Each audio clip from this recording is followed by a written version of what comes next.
Okay. Habari gani ndugu zangu wa Tanzania? Na wasalimu, naamini mko poa Tanzania.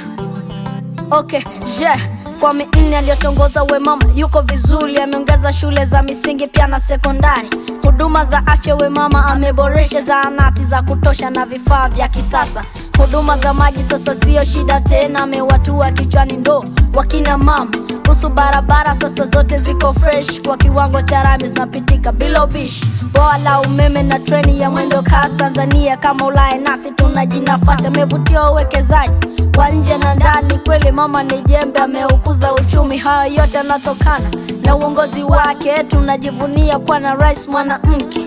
Elimu bure, watoto wote tunasoma, amefanya kila kitu, tutake nini kwa mama? Kwa hayo yote mama aliyoyafanya, tunamshukuru, kumpa mitano tena, kumpa mitano tena, tunamshukuru, kumpa mitano tena. Mama, oh mama, mama, oh mama, mama, Mama Samia, oh mama, mitano tena. mama, Mama Samia, oh mama. tunakupa mitano tena.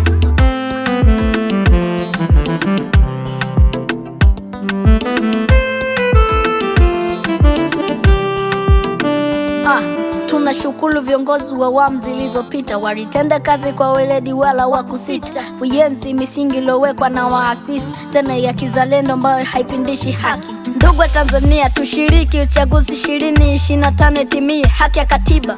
Kila mwenye sifa sisite kugombea udiwani na ubunge, hata uraisi pia. Shime Mtanzania, katai epuke rushwa. Kipindi hichi cha uchaguzi wapo watakao kupa, tuyaepuke makundi maovu, tuzipinge zimila potofu. Mauaji ya vikongo, walmavu na albino, hivi ni moja wapo kati ya hiyo mifano. Tudumishe utulivu na amani ya nchi yetu, hizi ndo tunu muhimu za taifa letu.